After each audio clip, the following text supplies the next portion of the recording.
ও দয়ার মালিক, আমার মা নাই, আমার মায়ের কবর তুমি জান্নাতের বাগান বানাও।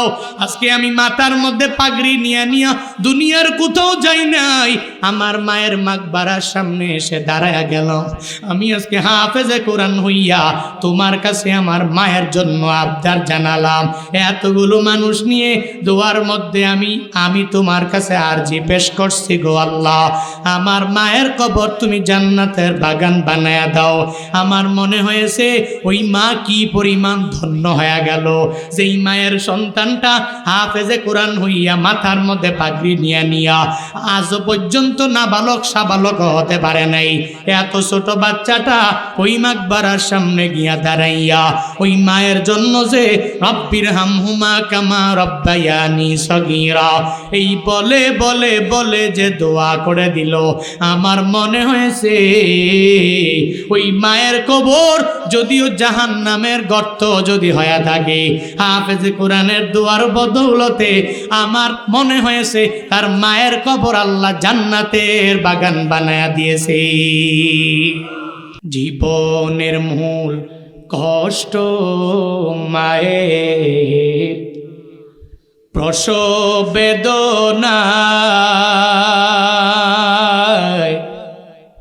সাত আসমান সাত জমিন তখন মায়েরই মাথায়। জীবনের মূল কষ্ট মায়ের, প্রসব বেদনায়, সাত আসমান সাত জমিন তখন মায়েরই মাথায়। এমন মাকে কেমনে আজি, এমন মাকে কেমনে আজি যাব আমি ভুলিয়া। ও আমার প্রাণের মা, মা গো মা, কোথায় গেলে মোর ছাড়িয়া।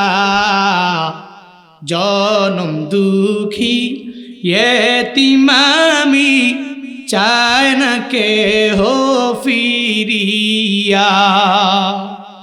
ও আমার প্রাণের মা, মা গো মা, কোথায় গেলে মোরে ছাড়িয়া। জনম দুঃখী এতিম আমি, চায় না কেহ ফিরিয়া। আমি যখন ছিলাম আমার মায়েরই ওদরে,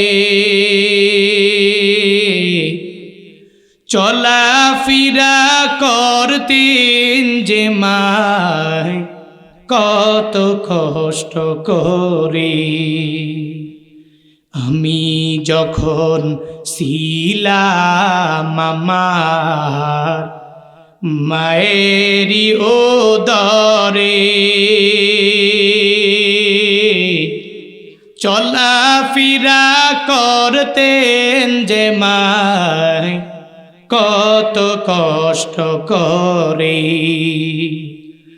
আমার সুন্দর মুখ দেখে মায়ের, আমার সুন্দর মুখ দেখে মায়ের ব্যথা যায় দে হাসায়া। ও আমার প্রাণের মা, মা গো মা, কোথায় গেলে মোর ছাড়িয়া। জনম দুঃখী এতিম আমি, চায় না কেহ ফিরিয়া।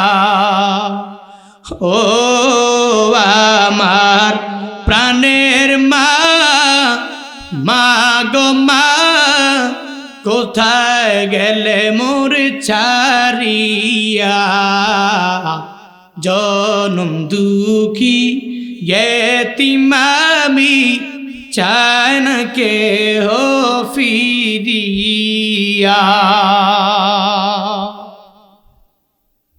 আমার নিজের চোখে দেখা ওই কুড়িগ্রামের নাগেশ্বরী উপজেলার এক ঘটনা আমি প্রায় জায়গায় গেলে বলি। কুড়িগ্রামের নাগেশ্বরীতে এক হাফেজে কোরআনের মাথার মধ্যে যখন আমি পাগড়ি দিয়া দিব, 5 জন হাফেজে কোরআন একটা পর্যায়ে সভাপতি সাহেব আমারে মঞ্চের মধ্যে বসাইয়া উনি নিজে নিজে মাদ্রাসার ব্যাপারে বিভিন্ন বক্তব্য দেওয়ার পরে হঠাৎ করে চোখ দিয়া অটোমেটিক্যালি তার পানিগুলো পড়তেছে।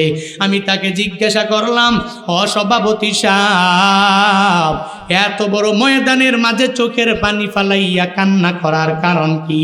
আমি বুঝলাম না। উনি আমাকে জানায়া দিল, হুজুর একটু পরে আপনি ছেলেদের মাথার মধ্যে পাগড়ি দিয়া দিবেন, এদের মাঝে লাস্ট নাম্বারে যাদের মাথার মধ্যে পাগড়ি দিয়া দিবেন ওই ছেলের মা নাই।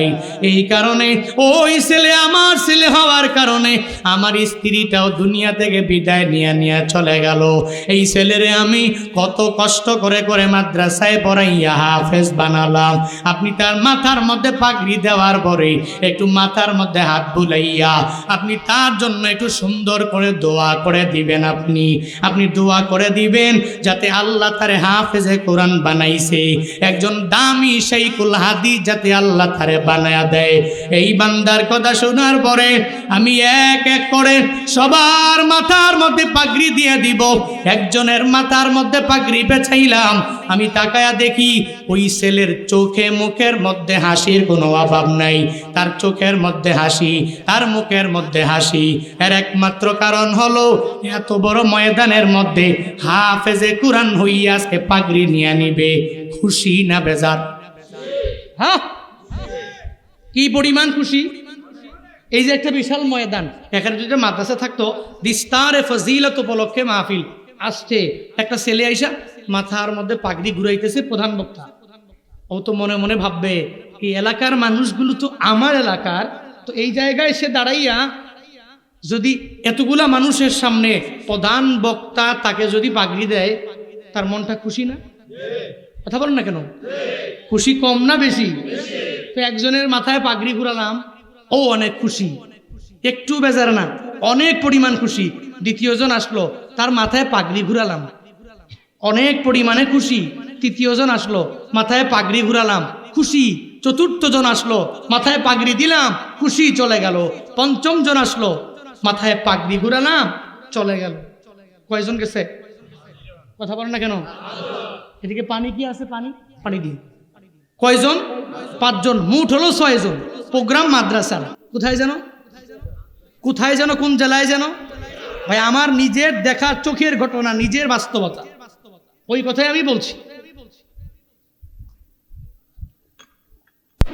5 জন মাথার মধ্যে পাগড়ি দিয়ে দিলাম, চলে গেল। এট লাস্ট সবার মাথার মধ্যে পাগড়ি দেওয়ার পরে চোখে মুখের মধ্যে কোনো হাসি দেখলাম, একটুও পরিমাণ মন খারাপ একজনের নাই। 5 জন চলে গেল। 6 নম্বরে যার মাথার মধ্যে আমি পাগড়ি ঘোরাবো, তার মুখের মধ্যেও কোনো হাসি নাই, তার চোখের মধ্যেও কোনো হাসি আমি দেখলাম না। 5 জন যে চলে গেল, এদের মুখে হাসির কারণ হলো এরা পাগড়ি নিয়ে নিল। 6 নম্বর হাফেজে কোরআন, ও অত মাথার মধ্যে কি সুন্দর করে পাগড়ি দিয়া দিলাম, ও অত চোখে মুখে হাসি থাকার কথা, কিন্তু চোখে মুখে কোনো হাসির কোনো ছাপ নাই। চোখের মধ্যে একটু পানি আসবে ভাব এমন হয় গেল। আমি তারে জিজ্ঞাসা করলাম, এ হাফেজে কোরআন, এত বড় বিশাল ময়দানের মাঝে আমি সবার মাঝে যে পাগড়ি দিয়া দিলাম, একজনও চোখের মধ্যে কোনো কান্না ভাব নাই, কিন্তু তোমার চোখের মধ্যে কেন পানিগুলো কেন ভাষা? তুমি কেন চোখের পানি ফালাইয়া কান্না করো বাবা? ওই হাফেজে কোরআন এটা বলতে দেরি চোখ দিয়ে অটোমেটিক্যালি পানিগুলো ঝরে পড়ে, আর সে আমারে জানায়া দেয়, হুজুরে এত বড় মুজমার মধ্যে আমি আপনার হাতে পাগড়ি নিব হুজুর, কিন্তু এই পাগড়ি নিয়ে নিয়ে নিয়ে নিয়ে আমি বাসায় যাওয়ার পরে ওই বাসার মধ্যে গেলে আমি আমার মায়েরে পাবো না, কারণ আমার মা নাই। আমি বাড়িতে যাওয়ার পরে আমার মা আমারে বুকে নিবে না, ওই বুকের মধ্যে নিয়ে নিয়ে আমাকে কপালের মধ্যে চুমু খাইয়া বলবে না, ও সন্তান যাও যাও, আমার দোয়ার বদৌলতে তুমি হাফেজে কোরআন হয়ে গেলা। যেহেতু আমার মা নাই, আমি মায়ের আদরটা বাসায় গেলে পাবো না পাবো না পাবো না। আমার যে বন্ধু বান্ধবেরা সাথীরা হাফেজে কোরআন হয়ে গেল, এরা বাড়িতে যাওয়ার পরে নিজের মায়ের আদরটাও এরা পেয়ে যাবে, বাবার আদরও পেয়ে যাবে, মা বাবার আদর নিয়ে সুন্দর করে আরামে বিছানায় ঘুমাবে। কিন্তু হুজুর আমার মা নাই, আমি বাড়ি যাওয়ার পরে আমার মা আমাকে সন্তান বলে জাদু বলে ডাকবে না, আমার মা আমাকে বলবে না ও সন্তান আসো,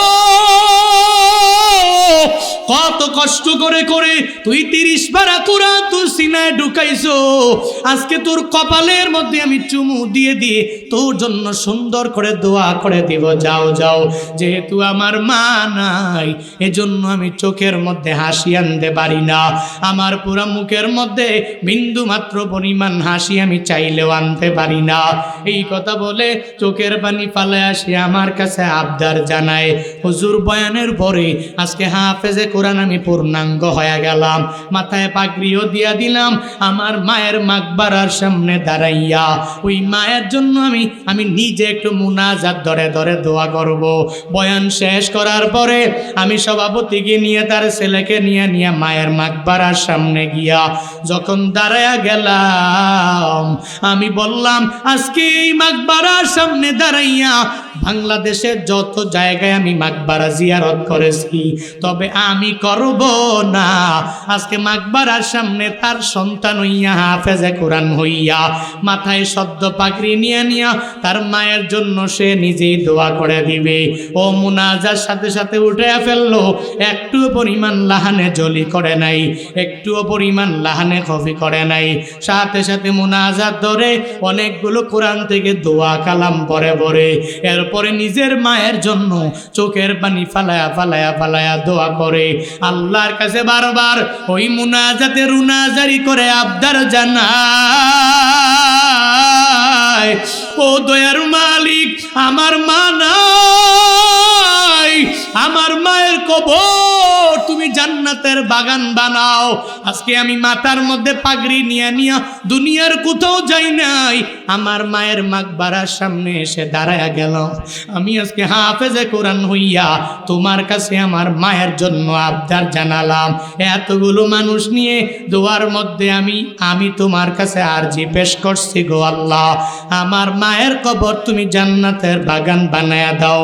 আমার মনে হয়েছে ওই মা কি পরিমাণ ধন্য হয়ে গেল, যেই মায়ের সন্তানটা হাফেজে কোরআন হইয়া মাথার মধ্যে পাগড়ি নিয়ে নিয়া আজও পর্যন্ত নাবালক সাবালক হতে পারে নাই, এত ছোট বাচ্চাটা ওই মাকবারার সামনে গিয়া দাঁড়াইয়া ওই মায়ের জন্য যে রব্বির হামহুমা কামা রব্বায়ানি সগীরা এই বলে বলে বলে যে দোয়া করে দিল, আমার মনে হয়েছে ওই মায়ের কবর যদিও জাহান্নামের গর্ত যদি হয়ে থাকে, হাফেজে কোরআনের দোয়ার বদৌলতে আমার মনে হয়েছে তার মায়ের কবর আল্লাহ জান্নাতের বাগান বানায়া দিয়েছে। কারণ যেই ছেলের পুরো জিন্দেগিতে কোনো গুনাহ নাই, এখনো সাবালক হয় নাই, কোরআনটারে সিনায় নিয়ে নিয়ে মায়ের জন্য দোয়া করে। এজন্য তো আমি ভাবলাম প্রায় জায়গায় গেলে ইন্সপায়ার করার জন্য বলা যাবে, এ মানুষেরা তোমার দুনিয়াবি লাইনে ফায়দা হবে না, কিন্তু আখেরাতের লাইনে কি পরিমাণ ফায়দা হবে। একটা ছেলেকে যদি হাফেজে কোরআন আমি আর আপনি যদি বানায়া দিতে পারি, একটা মেয়েকে যদি আলেমা বানাইতে পারি, আমার মাকবারায় যাওয়ার পরে ওই ছেলে আমারে বলবে না, ওই মেয়েরাও আমাকে বলবে না, কারণ মাদ্রাসায় পড়ুয়া ছেলেরা মেয়েরা কশিন কালো, তাদের মা বাবারে বৃদ্ধাশ্রমের মধ্যে পাঠাইতে পারে না। বাংলাদেশের বৃদ্ধাশ্রমের মধ্যে গিয়া দেখবেন ওখানে কোনো বক্তার মা বাবা নাই, ওখানে গিয়া দেখবেন বাংলাদেশের কোনো হক্কানি ওলামায়ে কেরামের মা বাবা নাই। ওই জায়গায় অমুক ছেলেরই মা বাবা সে নিয়া বৃদ্ধাশ্রমের মধ্যে দিয়ে আসছে, যাদের দিলের ভিতরে বিন্দু মাত্র পরিমাণ কোরআনের জ্ঞান নাই, ঠিক কিনা? যেই ছেলেরা হাফেজে কোরআন হয়ে গেল ও তো মায়ের কদরও বুঝে, বাবার কদর বুঝে, কারণ মা বাবা কি পরিমাণ কষ্ট করে করে দুনিয়াতে আমাকে আনলেন, তাদের উসিলায় আমি আসমান দেখলাম, জমিন দেখলাম, দুনিয়ার সব কিছু আমি দেখলাম। যেই মা বাবার মাধ্যমে দেখলাম, তাহলে ওই মা বাবার সাথে অন্যায় আচরণ করা যাবে না। একটু চিন্তা ভাবনা করে, আমার মা আমারে গর্ভের মধ্যে নিয়া কষ্ট কম করে নাই, আমার মা দুনিয়াতে আসার সময়ও কষ্ট কম করে নাই, আমার মা দুনিয়াতে আসার পরে 2টি বছর দুগ্ধ পান করাইলো। যেই মায়েরা এত পরিমাণ কষ্ট করলো, আমি বড় হওয়ার পরে নিজের একটা সুন্দরী রমণী বউ পাইয়া, আমার ছেলে মেয়ে পাইয়া, ওই মা বাবারে আমি ভুলে যেতে পারি না।